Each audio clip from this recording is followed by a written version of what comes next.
नमस्कार दोस्तों, मैं डॉक्टर देवांशु गुप्ता डायडॉक हेल्थ पर आपका स्वागत करता हूं। डायडॉक हेल्थ आपको सही मेडिकल एजुकेशन देने के लिए प्रतिबद्ध है। इसी क्रम को आगे बढ़ाते हुए हम आज बात करेंगे लंग कैंसर की।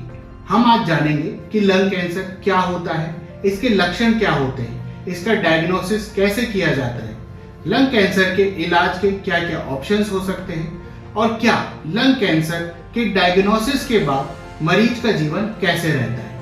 दोस्तों, इस चैनल पर हम doctors scientifically backed medical information बहुत ही आसान भाषा में सभी से शेयर करते हैं और आगे भी ऐसी जरूरी मेडिकल इंफॉर्मेशन से अपडेटेड रहने के लिए आप इस वीडियो को लाइक करिए और इस चैनल को जरूर सब्सक्राइब करें। जब शरीर में कोई सेल या कोशिका नॉर्मल ग्रोथ से ज्यादा ग्रोथ करने लगती है तब उसे एबनॉर्मल ग्रोथ या कैंसर कहा जाता है।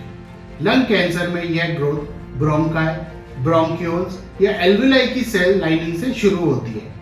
ये सभी हमारे लंग या फेफड़ों के पार्ट्स होते हैं। लंग कैंसर मुख्यतः दो तरह के होते हैं, non small cell lung cancer और स्मॉल सेल लंग कैंसर। हालांकि लंग कैंसर के अन्य कुछ रेयर टाइप भी होते हैं। स्मॉल सेल लंग कैंसर जल्दी बढ़ता है और शरीर में जल्दी फैलता है, या यूं कहें ये कैंसर ज्यादा एग्रेसिव होता है। अब हम बात करते हैं उन रिस्क फैक्टर्स की जिसके होने से लोगों को लंग कैंसर होने का खतरा नॉर्मल आबादी से ज्यादा होता है। पहला और सबसे इंपॉर्टेंट है स्मोकिंग या धूम्रपान। फिर चाहे तंबाकू हो, बीड़ी, पाइप या सिगार, लाइट सिगरेट हो या मेंथोल सिगरेट हो, सभी से ही लंग कैंसर होने का खतरा बढ़ जाता है। रिसर्च में पाया गया है कि स्मोकिंग का सीधा सीधा रिश्ता है लंग कैंसर से। मतलब जितनी ज्यादा स्मोकिंग उतना ज्यादा लंग कैंसर होने का रिस्क। इसलिए ये खतरा इस बात पर निर्भर करता है कि आप दिन में कितनी सिगरेट पीते हैं और कितने सालों से पी रहे हैं। पैसिव स्मोकिंग या सेकेंड हैंड स्मोक या एनवायरमेंटल टोबैको स्मोक से भी लंग कैंसर होने का खतरा बढ़ जाता है। स्मोकिंग छोड़ने के तरीकों को जानने के लिए आप हमारा वीडियो देख सकते हैं, जिसका लिंक आपको आई बटन में आ रहा है। दोस्तों, आधे से ज्यादा लंग कैंसर के मरीज ऐसे भी देखे गए हैं जो कि स्मोकिंग नहीं करते हैं। उन लोगों में लंग कैंसर का मुख्य कारण होता है एयर पोल्यूशन। अगर आप ऐसे शहर में रहते हैं जहां प्रदूषण ज्यादा है तो आपको लंग कैंसर होने का रिस्क ज्यादा रहेगा। जो लोग माइंस, कपड़ों की मिल, शिपयार्ड में काम करते हैं, ऐसे व्यवसाय में हैं जहां ऐसे पदार्थ जैसे कि asbestos, radon, arsenic, beryllium, cadmium, silica, vinyl chloride, निकल, क्रोमियम, कोल के पदार्थ, मस्टर्ड गैस, क्लोरोमिथाइल ईथर के संपर्क में आते हैं, उन्हें लंग कैंसर होने का खतरा अन्यों से ज्यादा होता है। इसके अलावा अगर आपको पहले लंग कैंसर हुआ है तो आपको दोबारा लंग कैंसर होने का खतरा भी रहता है, और आपके परिवार में किसी को लंग कैंसर हुआ था या है तो भी आपको लंग कैंसर होने का रिस्क ज्यादा है। दोस्तों, अब बात करते हैं कि लंग कैंसर के लक्षण क्या होते हैं। ज्यादातर लंग कैंसर के लक्षण तब तक पकड़ में नहीं आते हैं जब तक यह फैल नहीं जाता। काफी पेशेंट में लंग कैंसर का पता तब चलता है जब वे किसी और अन्य बीमारी के लिए मेडिकल करवाने या स्क्रीनिंग के लिए छाती का एक्सरे करवाते हैं। लंग कैंसर के लक्षण कैंसर की स्टेज के अनुसार हो सकते हैं, जैसे कि अगर ट्यूमर आपके सांस के रास्ते में है तो आपको खांसी हो सकती है जो लंबे समय तक रहती है और ठीक नहीं होती है और समय के साथ बढ़ती चली जाती है। खांसी में खून भी आ सकता है या जंग के रंग का बलगम निकल सकता है। सांस फूल सकता है, सांस लेने में तकलीफ हो सकती है, बार बार निमोनिया जैसे फेफड़ों के इन्फेक्शन हो सकते हैं। इस ग्रोथ की वजह से सीने में दर्द हो सकता है जो हंसने, खांसने से या गहरी सांस लेने पर बढ़ता चला जाता है। अगर यह ट्यूमर का मास आपकी आवाज कंट्रोल करने वाली नर्व तक फैल जाता है तो आपको आवाज बदल सकती है। अगर लंग कैंसर शरीर के दूसरे हिस्से में फैल गया है तो दूसरे लक्षण भी आ सकते हैं, जैसे भूख का कम हो जाना, बिना किसी कारण वजन कम होना, हमेशा कमजोरी या थकान महसूस होना, हड्डियों में दर्द होना, हाथ पैरों में सूनापन, झंझनाहट, सर दर्द रहना, चक्कर आना, पीलिया होना, गर्दन में लिम्फ नोड या ग्रंथियों का फूलना। अगर आपको इनमें से कोई भी लक्षण आता है तो आपको तुरंत अपने डॉक्टर से संपर्क करना चाहिए। छाती के एक्सरे में अगर डॉक्टर को कोई गांठ दिखती है और वह कैंसर जैसी लगती है तो तो वे उसके लिए सिटी स्कैन भी करा सकते हैं। ये गांठ कैंसर की है या नहीं, इसके लिए इस गांठ की बायोप्सी की जाती है। बायोप्सी में इस गांठ का टुकड़ा लिया जाता है जो कि ब्रोंकोस्कोपी, सिटी गाइडेड या ईबस तकनीक की मदद से लिया जा सकता है। इसके साथ ही डॉक्टर कुछ अन्य टेस्ट जैसे कि complete blood count, renal function test, liver function test, pulmonary function test और आपके बलगम की जांच भी करा सकते हैं। इन सारी इन्वेस्टिगेशन के बाद कैंसर की TNM स्टेजिंग की जाती है, जिसमें T का मतलब है ट्यूमर का साइज, N होता है अफेक्टेड लिम्फ नोड या ग्रंथि और M का मतलब होता है शरीर के दूसरे अफेक्टेड अंग। ये TNM स्टेजिंग इसलिए बहुत ज्यादा महत्वपूर्ण है क्योंकि लंग कैंसर का इलाज इस स्टेजिंग और पेशेंट की ओवरऑल हेल्थ पर ही निर्भर करता है। कैंसर अगर फेफड़ों की लाइनिंग में है और अंदर तक नहीं फैला है तो उस स्टेज को 0 स्टेज कहते हैं। इस स्टेज का ट्रीटमेंट सर्जरी होता है, जिसमें लंग का जो हिस्सा इन्वॉल्व हुआ है उसे निकाल दिया जाता है। स्टेज 1 में कैंसर की ग्रोथ 3 सेंटीमीटर से कम होती है और लिम्फ नोड को इन्वॉल्व नहीं करती है। स्टेज 1 का मेन ट्रीटमेंट भी सर्जरी होता है और कई बार सर्जरी के बाद कीमोथेरेपी भी लगानी पड़ सकती है। अगर कैंसर की ग्रोथ 3 से 5 सेंटीमीटर तक है और लंग के बीच में लिम्फ नोड भी इन्वॉल्व हो गए हैं तो स्टेज 2 कहलाती है। इसका इलाज सर्जरी और कीमोथेरेपी से किया जाता है। स्टेज 2 में रेडियोथेरेपी नहीं दी जाती है। स्टेज 3 में ट्यूमर की साइज और बढ़ जाती है, 7-8 सेंटीमीटर तक ट्यूमर हो जाता है।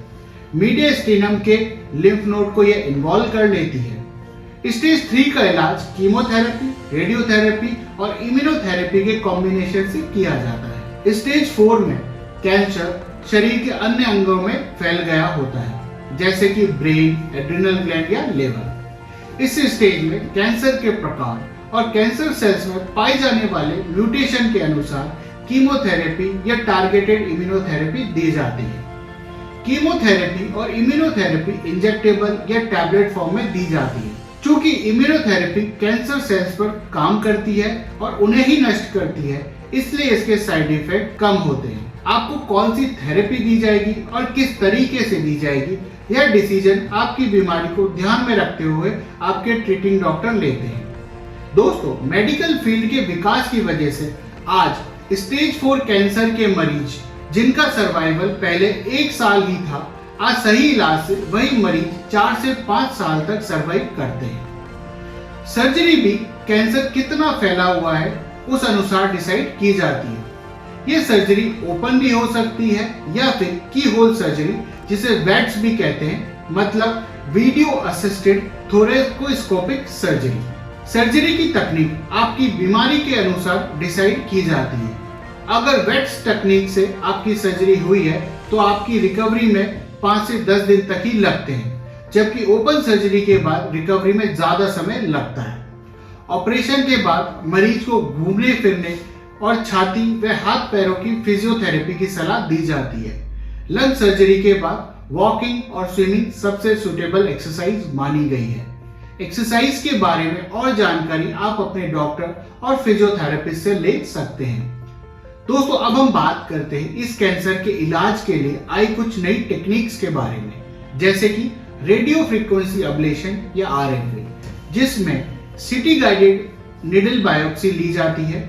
उसी निडल से रेडियो वेव्स उस ग्रोथ तक भेजी जाती हैं और ये हीट वेव्स पैदा करती हैं और कैंसर सेल्स को नष्ट कर देती हैं। दूसरा है क्रायोथेरेपी। क्रायो का मतलब होता है ठंडा। क्रायोथेरेपी में माइनस पे टेम्परेचर उत्पन्न किया जाता है और ग्रोथ को श्रिंक कर दिया जाता है। तीसरी है फोटोडायनेमिक थेरेपी। दोस्तों, अब बात करते हैं कि आप अपनी लाइफस्टाइल में ऐसे क्या बदलाव लाएं जिसकी मदद से आपको लंग कैंसर होने का खतरा कम हो जाए।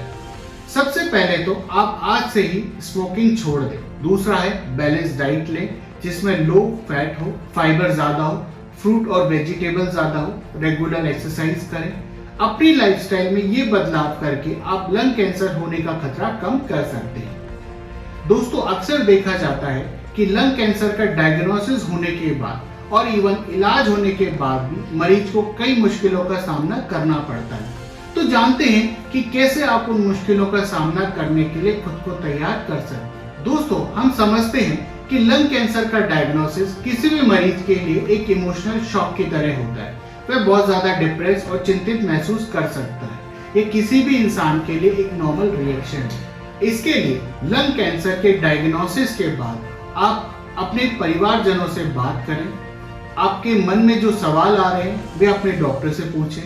ऐसे लोगों से बात करें जिन्हें कैंसर है और उन्होंने कैंसर से लड़ाई लड़ी है। खुद के लिए समय निकालें। लंग कैंसर के मरीजों में ब्रेथलेसनेस होना एक आम बात है।